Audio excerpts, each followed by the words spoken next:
खुलुमबाय गोजोन फुंबिलिनि गासिबो बडलेण्ड बुब्लिनि अनसायगिरिफोरखौ बरायग्रोबाय। दिनै 6 नभेम्बर समबारनि फान्जामुथिखौ फरायथिनो लादों आं किरिकां ब्रह्मआ। फान्जामुथिनि गिबियाव दं मेष राशि। जेखि हाबा मावा मानो गोनो गोथो जागोन, गावखौनो बावगोमानो हागौ। बृष राशि। गोसोआव साननानै थानाय खामानिफोरखौ मावफुंनो खाबु मोनगोन, मोजां सान जागोन। मिथुन राशि। दाय गैयाब्लाबो सोरजोंबा फाव फान्दाय जानो हागौ, गाज्रि सान जागोन। कर्कट राशि। सोरजोंबा गोसो थोज्लायनो हागौ, सुखै थाबाय थानो हागोन। सिंह राशि।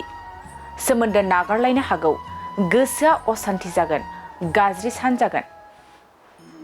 कन्या राशि। गोसोआव माबा मोनसे आसा खालामना थाबाय थानो हागौ, गोसोखौ उसुखुथु मोनबाय थानो हागौ। तुला राशि।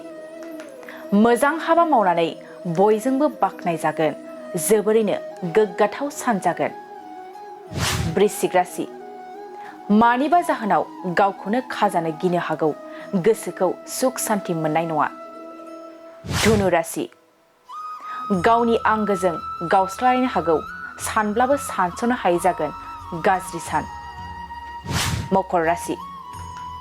जोबोरैनो सुखु गोजोनै थाबाय थानो हागोन, सुखुजोंनो समखौ बारहोहरनो हागोन।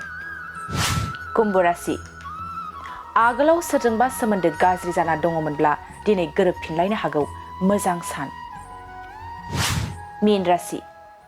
माबा मोनसे जाहोननि थाखाय सोरजोंबा नांलायनो हागौ, गाज्रि सान जागोन।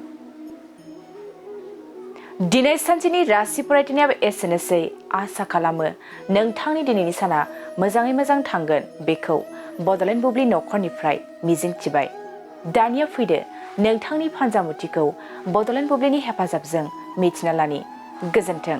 এটি বিশেষ বিজ্ঞাপন বাজাজ বাইক ক্ৰয় কৰিব বিচৰা ইচ্ছুক গ্ৰাহকসকলৰ বাবে এটা ভাল খবৰ। কোকৰাঝাৰ চহৰত থকা ডাউহাৰু অটো এজেন্সিয়ে festival loan and exchange offer দি আছে। গ্ৰাহকসকলে আগতীয়াকৈ কম পৰিমাণৰ টকা দি নিজৰ পছন্দৰ দুচকীয়া বাহন ক্ৰয় কৰিব পাৰিব।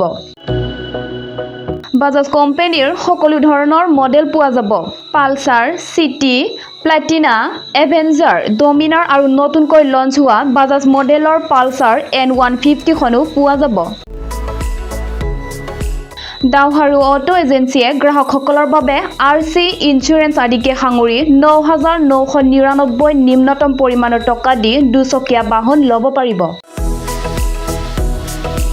কোকৰাঝাৰ চহৰত থকা ডাউহাৰু অটো এজেন্সিৰ লগত শ্বৰুম কাৰিগাঁও ফেষ্টিভ আউটলেট আৰু দতমা ফেষ্টিভ আউটলেট আৰু ভটগাঁও ফেষ্টিভ আউটলেট ব্ৰাঞ্চ শ্বৰুমত আহি আপোনাৰ পছন্দৰ বাজাজ বাইক ল'ব পাৰিব।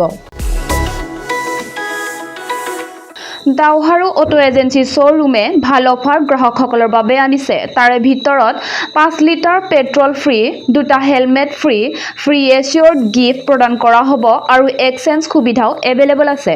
অধিক জানিবৰ বাবে 6000399187 আৰু 8822018193 যোগাযোগ কৰক।